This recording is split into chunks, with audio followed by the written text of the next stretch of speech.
Hola, muy buenas a todos y a todas, bienvenidos y bienvenidas a un nuevo encuentro. El día de hoy vamos a leer la psicología jurídica en el continente americano. Otra vez un artículo de Osvaldo Héctor Varela, así que empecemos. En principio intentaré hacer una reseña histórica de la especialidad en el continente americano. Como práctica específica, la misma aparece definida por el campo en el que se ejercita, pero sin características propias que la hagan definirse como un área conformada en su totalidad. Es decir, que existen hace más de 20 años colegas psicólogos que efectúan su tarea profesional en establecimientos y áreas del quehacer jurídico, pero esto no define la especialidad, pues en muchos casos se efectúa una tarea netamente clínica, aunque el ámbito sea de características forenses. El antecedente más cercano y directo de la psicología jurídica lo encontramos en criminología, pero este área, en sus inicios y por la fuerte influencia del positivismo, fue ocupada primero por dos abogados y luego, en forma más completa, por médicos que, debido a las corrientes europeas en auge por esa época, hacían pensar al sujeto delincuente como un individuo enfermo, desviado,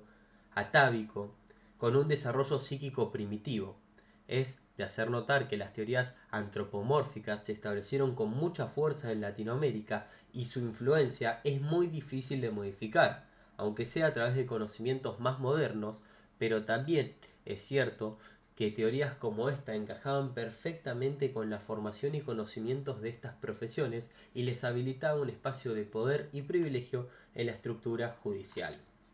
Así pues, cuando hacen su aparición los psicólogos, su inserción en el área se ve condicionada a un rol de ciencia auxiliar menor, siendo los médicos, los peritos o especialistas encargados de asesorar en temas de salud y enfermedad mental a los jueces en su área de hacer justicia, y los psicólogos reducían su función al mero rol de testistas y diagnosticadores, lo que incluso llegó a instaurarse como ley en el ejercicio profesional, condicionando la práctica por casi 18 años, prohibiendo a los psicólogos el ejercicio de prácticas psicoterapéuticas, reservando el arte de la intervención curativa a la ciencia médica.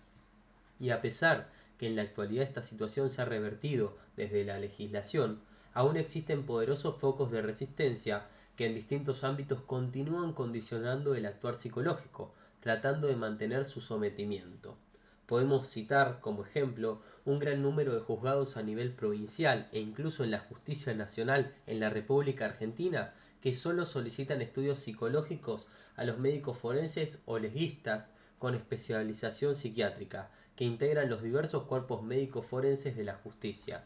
de tal manera que reniegan de la aceptación de la ley y continúan con una clásica estructuración caduca, obsoleta y perenida que ya no se puede sustentar por criterios científicos y que obliga a todo estudio pericial psicológico solicitado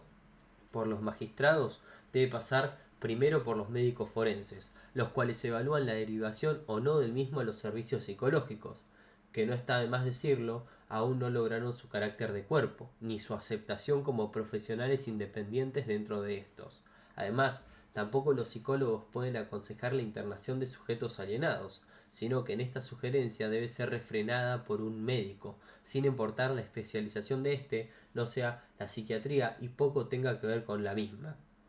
Incluso se aprecia esta resistencia por cuanto en pocos ámbitos los psicólogos pueden acceder a funciones de supervisión, jefatura o dirección, haciendo caso omiso de la legislación vigente o elaborando reglamentaciones alternativas que impiden que se revierta esta condición. Por supuesto que esta situación no es solo mantenida en la República Argentina, la que fue citada a modo de ejemplo y por ser la más fielmente conozco, sino que se repite en lo sustancial en otros países de América Latina, incluso a nivel universitario, donde gran parte de los docentes de la especialidad que dirigen las unidades académicas son médicos psiquiatras o abogados, y si bien los psicólogos integran los cuerpos docentes, no acceden a unciones directivas con poder decisorio.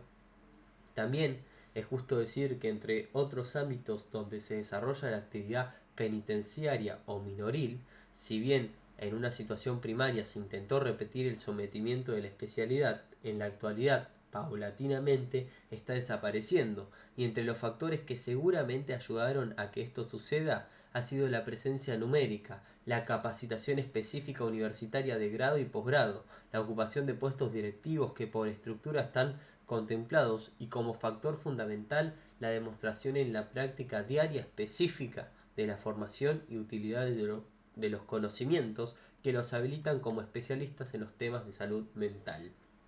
El país sudamericano en que la especialidad en psicología jurídica aparece más definida y estructurado es la República Argentina. En ella, hace más de 25 años que existe un número considerable de psicólogos que trabajan en áreas específicas del quehacer jurídico. Los primeros se incorporan simultáneamente en equipos de medicina forense de los tribunales nacionales y provinciales, en áreas específicamente periciales, es decir, tarea de diagnóstico en el fuero penal, respecto de la determinación de la imputabilidad de sujetos acusados de la comisión de delitos. Aquí debemos tener en cuenta que no existe la imputabilidad atenuada como en España, lo que hace que la definición respecto de las patologías sea por sí o por no en cuanto al estado de alienación, que puede ser transitoria, situacional o crónica. En el fuero civil, la tarea específica y más importante es el trabajo pericial de diagnóstico y determinación de casos de divorcio, guardias y tenencia de hijos, determinación de estados psíquicos de los posibles adoptantes y conjuntamente con el fuero laboral la determinación de daño psíquico, un desafío muy importante que se le presenta a la psicología jurídica en la actualidad y que merece un párrafo aparte.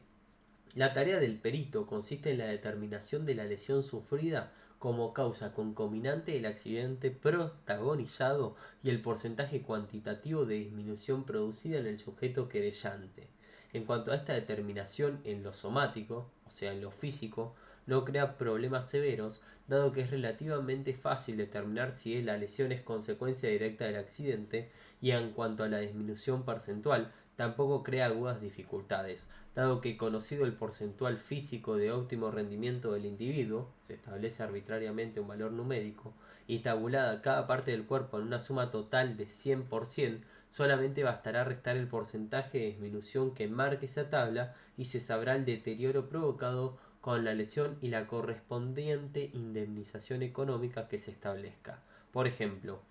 si en un accidente el sujeto perdiese su mano hábil y estuviese un valor numérico del 5% en la calificación general, el sujeto quedará con una capacidad hábil del 95% y su deterioro será del 5%, siendo este el valor pasible de compensación económica. Continuando con el trabajo psicológico jurídico en el ámbito tribunalicio, cabe mencionar que la intervención del profesional psicólogo puede ser de tres maneras: como perito de parte o consultor técnico a la propuesta de las partes, como perito de oficio designado por el magistrado interviniente o como perito oficial en calidad de funcionario del Poder Judicial. También la incorporación de psicólogos se produce en los servicios penitenciarios federal y provinciales, en dos áreas diferentes: una criminológica, encargada del control y supervisión del tratamiento aplicado a los sujetos procesados, condenados y dispuestos por la comisión de hechos ilícitos, y en el área sanitaria, encargada del tratamiento psicoterapéutico específico. Se trabaja con el sustento teórico de diversas escuelas analíticas en tratamientos preferiblemente grupales, y en los casos de los pacientes que no pueden integrarse al tratamiento colectivo se practica en forma individual. También en los casos que la situación así lo permite y aconseja, se incorpora al tratamiento al grupo familiar o de convivencia: esposa, concubina, hijos, hermanos, padres e incluso amigos que constituyan un continente referencial válido para el paciente. El sentido de la curación se centra en la estructuración yoica del paciente, que en la mayoría de los casos aparece como deficitario. Por supuesto, aquí podríamos pensar que la tarea efectuada no permanece en la psicología jurídica, sino que se acerca mucho más a la psicología clínica, pero pensamos que no es así, básicamente porque el paciente no acude a la consulta, sino que es traído compasivamente a ella, careciendo de conciencia de enfermedad y en la mayoría de los casos de sentimiento de culpa y necesidad de reparación. De allí que el objetivo del tratamiento está en crear en el paciente la conciencia de la necesidad de una terapéutica adecuada a su problemática, como inicio de una posible recuperación, que necesariamente debe ser encargado en un centro especializado, que no debe incluir la privación de la libertad obligada. Volviendo a la primera área, o sea, la criminológica, los colegas psicólogos que trabajan insertos en esta escalera desarrollan una tarea esencialmente psicológico-jurídica e incluso también se ocupan en las pequeñas unidades de las tareas asistenciales, aunque los parámetros y fundamentos científicos en que se basa la institución penitenciaria en la República Argentina no se encuentran actualizados respecto de los avances mundiales en la especialidad. Por ejemplo, todavía se siguen clasificando las personalidades de los sujetos de acuerdo al delito cometido, su adaptabilidad o no a las tareas laborales, e incluso conceptualizaciones post-lombroriosas en cuanto a descripciones de delincuente loco o nato o pasional. Por supuesto que estas apreciaciones no son arbitrarias o faltas de sentido y se pueden reemplazar por teorías más modernas, pero estas no permitirían el férreo control social a que apuntan las otras, de allí que se sustenten y puedan dar explicaciones para perdurar. A pesar de ello, no todos los psicólogos someten su actividad a estos preceptos e intentan desarrollar su tarea dentro de conceptualizaciones teóricas diferentes y más modernas. De todas formas, la tarea que desarrollan se encuadra en una práctica de neto corte jurídico. Con una posterioridad de aproximadamente 10 años se comienzan a incluir psicólogos en organizaciones estatales y privadas que se ocupan de la problemática minora, en todas sus facetas, ya sea del abandono y la carencia como la concomitancia con trastornos disociales de características delincuenciales. Hasta ese momento el rol lo desempeñaban maestros y asistentes sociales, pues el fenómeno estaba visto como producto de carencias educativas o de sustentos sociales básicos, y el paso importante es la incorporación y el reconocimiento de la terapéutica para el tratamiento de los casos, sin excluir lo primero, y sí complementándolo en forma integrada. Aquí la diferencia en la tarea estriba en el tipo de problemática a abordar, dado que los menores abandonados y o carenciados, al ser tutelados por el Estado para su protección y cuidado, lo son a través de una dependencia judicial civil. En cambio, en aquellos casos en que la intervención de los organismos del Estado se produce por comisión de un hecho que la ley califica como delito, el fuero que interviene es el penal, o sea criminal, y como tales, la forma de abordaje y los objetivos a contemplar son diferentes. En ese ámbito, las organizaciones no gubernamentales cumplen un papel preponderante, dado que los organismos estatales de toda Sudamérica y Centroamérica han demostrado su ineficacia, ya sea por continuos cambios políticos e ideológicos que alteran las programaciones efectuadas y obligan a virajes bruscos e imprevistos en los planes de trabajo, o a escasos presupuestos económicos que no hacían factible ningún emprendimiento serio en la materia. En la actualidad, las deudas externas abrumadoras que someten a los pueblos latinoamericanos condicionan sustancialmente cualquier programación en materia social, de las cuales la problemática minoril no está exenta. Los escasos presupuestos hacen que la incorporación de personal sea limitada e insuficiente para encarar proyectos a nivel nacional y todo queda en emprendimientos parciales o experiencias piloto que jamás son sistematizadas o establecidas como práctica de experiencias comunes, metódicas y estandarizadas. Aunque las macroinstituciones para albergar menores han demostrado su escasa utilidad para resolver la problemática, continúa siendo el sistema en el que más recurren las organizaciones estatales y tal vez esto no se deba exclusivamente a factores económicos, que con estudios finos y pormenorizados en este sentido prueban que no son tales ni tan económicos como aparentan, sino a la voluntad de la sociedad de mantener encerradas y aisladas a las franjas sociales más desprotegidas, y este mensaje social es imposible de no ser tenido en cuenta, dado que las exigencias comunitarias son constantemente tenidas en cuenta por los funcionarios, que aunque crean honrada y firmemente políticas alternativas, ven frecuentemente sometido su actuar al juicio societario, que de no ser satisfecho hace que sea removido de su puesto. Como se puede apreciar, estos cargos no son electivos y por lo tanto no tienen asegurada su continuidad por un periodo determinado y están sujetos a los avatares de emergencias sociales. Tal vez en un futuro se va a contemplar esta posibilidad de tornar los cargos electivos para dar una continuidad a políticas más modernas y aunque resistidas por algunos estratos sociales, con mejores resultados en el mediano y largo plazo. Es aquí donde la tarea del psicólogo jurídico cobra real trascendencia en su rol asistencial de modificación de conductas, pero como todo trabajo serio, requiere infraestructuras adecuadas, personal en cantidad suficiente y fracasos predecibles y necesarios que se dan en todo proyecto de esta naturaleza, permitiendo su avance y perfeccionamiento del mismo.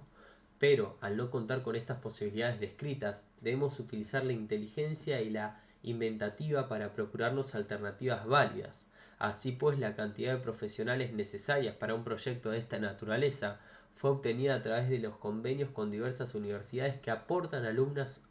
avanzados de psicología con conocimientos en la especialidad, procurados a través del cursado de materias específicas que integran la currícula de la carrera, los cuales se comprometen a efectuar un periodo de práctica de un mínimo tiempo de 6 meses, periodos en el cual desarrollan las tareas supervisadas y coordinados por profesionales del establecimiento en que realiza, que a la vez son docentes universitarios que evalúan el rendimiento del practicante y otorgan la promoción al final del periodo pactado. A la vez, con esto se suple una de las principales carencias que adolece el sistema educativo en la formación de psicólogos, que es la práctica específica en el campo. Continuando con la evolución del tratamiento, todas las derivaciones para la continuación de tratamientos externos se efectúa a programas y establecimientos dependientes de organizaciones no gubernamentales y administraciones privadas, que mediante convenios con el Estado aceptan recibir a los menores y continuar el proceso adaptativo y en contacto permanente con el instituto, lo cual posibilita que el cambio no sea tan brusco y notorio para la rehabilitación del menor. En estas organizaciones también se hallan integrados a sus planteles psicólogos con especialización jurídica, que trabajan en estrecha vinculación con los juzgados que mantienen la tutela de los menores, continuando así el trabajo de adaptación social iniciado en el establecimiento estatal de internación primaria. Aún no se halla perfectamente ensamblada y articulada esta alternativa de trabajo, dado que su implementación es reciente, algo más de 2 años, y aunque los resultados no se encuentran tabulados, se estima que son altamente positivos, pues nos han permitido una atención masiva de menores, acompañados de sus grupos familiares y una disminución de los reingresos y la reincidencia. Tal vez en un futuro cercano podamos implementar grupos de trabajo en investigación que nos permitan una evaluación más confiable de los resultados. Por el momento, esta forma de trabajo no es posible, pues se suma la falta de recursos económicos y organizaciones que se interesen por la financiación de este tipo de proyectos investigativos. Si bien en el resto de los países latinoamericanos también se hayan implementadas políticas similares, en cada uno de estos ámbitos existen marcadas y apreciables diferencias. Por ejemplo, en el ámbito jurídico en el Brasil también se encuentran psicólogos incorporados a la tarea pericial, pero en la mayoría de los casos sus servicios profesionales no son prestados directamente a los magistrados que solicitan los estudios, sino requeridos a través de los médicos legistas, a modo de colaboradores. Esta situación también se mantiene en los tribunales de algunas provincias argentinas e incluso en la justicia nacional, ámbito en el cual recién en la última época los psicólogos han conseguido el estatus de peritos, aunque aún su función no es reconocida en su totalidad y continúan prestando su función a la solicitud del cuerpo médico forense, los cuales solo elevan el dictamen pericial psicológico si es requerido por el juez interviniente. Si no, la pericia lleva la firma del médico legista. En Uruguay, la mayor intervención de los psicólogos en esta área se da a través del ámbito minoril, gracias a políticas de contención con asesoramiento de especialistas de Naciones Unidas que fueron convocados a tales efectos con programas alternativos a la internación. En el resto de los países latinoamericanos, la situación, con diferencias de matices, es la misma. Si bien en el ámbito cuenta con profesionales, no está estructurada como habitual. En Estados Unidos la superposición de funciones entre la tarea psicólogo jurídica y la médico-legal no se produce, pues las áreas se encuentran perfectamente delimitadas y enmarcadas en actividades definidas. Así pues, ya a modo de ejemplo sobre un ámbito de ejercicio en particular, las diversas policías estatales, en especial las de las grandes ciudades, incorporan en el personal de sus precintos psicólogos criminólogos, cuya tarea consiste en el asesoramiento preventivo de lo que se define como psicología del testimonio, en la confesión de los acusados de la comisión de delitos y se ocupan del dictado de materias de formación en las diversas academias policiales. Y esto nos remite a una área de la psicología cuyo ejercicio se halla poco difundido en América Latina, la cual es la psicología policial. Tal vez este fenómeno tenga que ver con el derrotero seguido por las fuerzas de seguridad en esos países, como gobiernos democráticos inestables y frágiles que sufren periodos de emigración de profesionales que se produce durante estos periodos de merma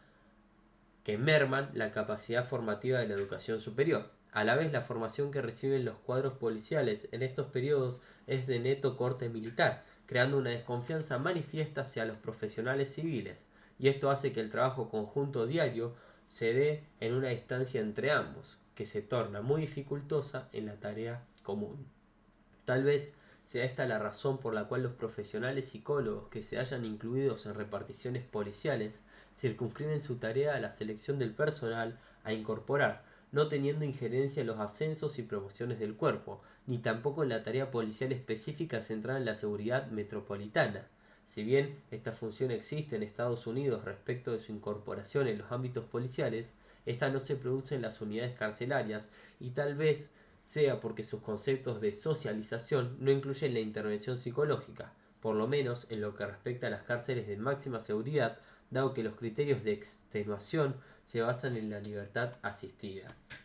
Cabe mencionar aquí algo sobre el trabajo interdisciplinario, siendo esto un verdadero foco de conflictos, dado que se desconoce la dinámica de trabajo con estas características y la reunión de profesionales de diversas disciplinas. Lejos de enriquecer la tarea con aportes diferentes que redunden en beneficio de la problemática a tratar,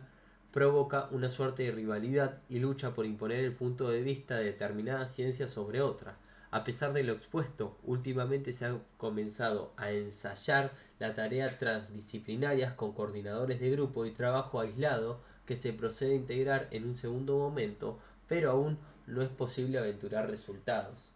En lo que respecta a la especialidad en la República de Chile, la información es escasa, pero lo que se pudo recabar se centra en estudios criminológicos, pero el área es dirigida por abogados, si bien con criterios sociales, pero con escasa intervención de la psicología. En referencia a las repúblicas de México y Colombia, los estudios en la especialidad aparecen referidos a ensayos sobre política criminal con vastos e interesantes proyectos y ponencias en el tema. Del resto de los países de Latinoamérica, como ya dije, aunque se ha intentado efectuar una amplia convocatoria, no se ha podido recabar mayor información, pero la práctica de la especialidad se reduce a colegas que se hallan insertos en algunos de los ámbitos de la psicología jurídica, lo cual demuestra el interés de los profesionales por el estudio del área específica, pero aún no ha adquirido el carácter estructural fundante de la misma. Tal vez la característica que hace que la especialidad se funde como tal o se agrupe en torno a un referente válido, por lo menos en la República Argentina, ha sido el establecimiento de la misma con estatus de materia de grado y o carrera de posgrado. En este país funcionan 6 cátedras a nivel de universidades del Estado, 2 en la Universidad de Buenos Aires, una en Mar del Plata y otra en La Plata, ambas en las provincias de Buenos Aires, una en la provincia de Córdoba y la última en la provincia de San Luis, siendo esta la primera cátedra que funcionó en el país, instaurada por el profesor Plácido Horas en 1964, quien fuera el primer profesor y maestro de muchos de nosotros en el país, lamentablemente fallecido en diciembre del año 1990, y en 3 universidades privadas, una en la provincia de Mendoza, 2 en Buenos Aires. A la vez, existen carreras y estudios de especialización de posgrado en la provincia de Santa Fe, La Plata y Buenos Aires. Asimismo, se ha formado hace aproximadamente 3 años la Asociación de Psicólogos Forenses en la República Argentina, con sede central en Buenos Aires y representaciones en todas las provincias del país. La mencionada asociación agrupa a más de 300 colegas que trabajan en el área específica, ya sea en los ámbitos tribunalicios, penitenciarios, minoriles, policiales, organizaciones intermedias y ONGs, o en docencia, e investiga a nivel estatal y privado. Y entre sus principales actividades se encuentran las del dictado de cursos de actualización sobre temas específicos, la organización de jornadas, congresos en la especialidad y la formación de una biblioteca integrada por los trabajos que envían los colegas sobre temas puntuales de la especialidad, considerándose esto uno de los principales aportes científicos con que cuenta. Asimismo, se constituye en un ámbito de referencia y consulta para magistrados y funcionarios de la justicia. Emite periódicamente un boletín informativo con las novedades del área nacional e internacional y mantiene una publicación de temas inherentes a la especialidad. Esta forma de divulgación a través de la docencia y la investigación le ha permitido el área estructurante y afianzarse como tal, sumándose a esto los eventos de la especialidad, citando a modo de ejemplo los encuentros nacionales de psicología forense que organiza en forma bianual la Cátedra de Psicología Forense de la Facultad de Psicología de la Universidad de Buenos Aires, la cual ha reunido en sus dos realizaciones, 1989 y 1991, a más de 1000 colegas interesados en el área, los cuales aportaron un gran número de comunicaciones libres sobre la temática y cuya tercera convocatoria se ha pensado para el año 1993. En cuanto a los contenidos específicos de la materia, estas abarcan todas las áreas de la especialidad, a la cual se piensa en esencia como una práctica en la que se integra el saber psicológico con la discursiva jurídica, en una suerte de interrelación entre ambas, en donde las nociones del derecho público y privado no pueden permanecer ajenas a la formación del psicólogo jurídico, dado que en su ejercicio constituye un auxilio específico y especializado de los magistrados, en su tarea de hacer justicia con absoluta independencia de otras disciplinas, como la medicina legal, por ejemplo. Así pues, la formación de grado también abarca el conocimiento específico de la actividad que se desarrolla en los ámbitos comunes de práctica, ya sea institucionales, privados o requisoria de abogados de partes, y el estudio de temas específicos como serían el ya citado daño psíquico y el actuar marginal minoril, la moderna criminología o criminología crítica, concepciones modernas sobre psicopatología criminal, la criminalidad del cuello blanco y los delitos económicos, los derechos humanos y el derecho a la seguridad de los ciudadanos, los estudios sobre la adopción y guarda de menores, entre otros, y las leyes que regulan el ejercicio de la profesión son parte de sus contenidos que forman la columna vertebral como ejes de sus programas. Como ya se ha dicho, se piensa la especialidad como una práctica y como tal, el cursante tiene la necesidad de un ensayo específico, esencial para su formación, por lo cual, a través de instituciones, institutos menoriles, unidades carcelarias, servicios de psicología jurídica de los tribunales nacionales, hospitales psiquiátricos y centros de atención de drogodependientes, se han firmado convenios con la Facultad de Psicología de Buenos Aires y universidades privadas para que los alumnos cursantes desarrollen en estos establecimientos periodos de práctica intensiva por un tiempo determinado, durante los cuales ponen en práctica y adquieren experiencia sobre los contenidos teóricos asimilados durante la cursada de la asignatura, siendo estos supervisados y controlados por docentes de la unidad académica, encargados de la evaluación y promoción del cursante.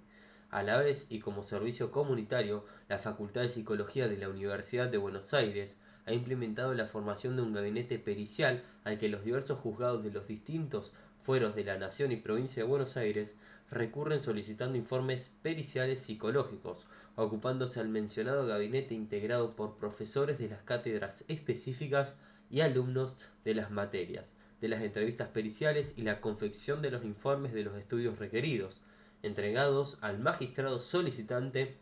en forma directa y gratuita, cumpliendo con la condición de generar conocimientos y prestar servicios a la población.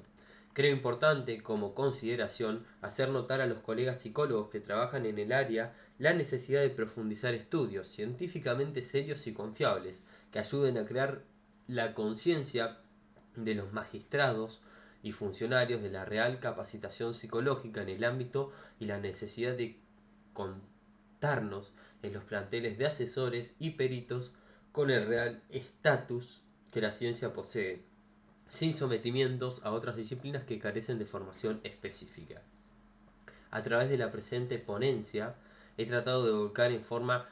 suscita el estado de la especialidad en el continente americano, aprovechando la oportunidad para agradecer a los integrantes del Comité Científico del Congreso por la incorporación del área en el evento, la cual confío y espero se mantenga en los futuros encuentros, y la gratitud a los colegas que me han enviado información sobre el estado de la especialidad en sus respectivos países, la cual he tratado de plasmar fehacientemente, con todos los inconvenientes y dificultades que se presentan, y pidiendo las disculpas del caso por las faltantes y omisiones que he podido producir en la ponencia, dado las grandes distancias que nos separan y los problemas de comunicación que tenemos, pero espero que la presente sirva para comenzar a unir la especialidad entre psicólogos jurídicos de habla castellana que trabajan en el área que nos congresa.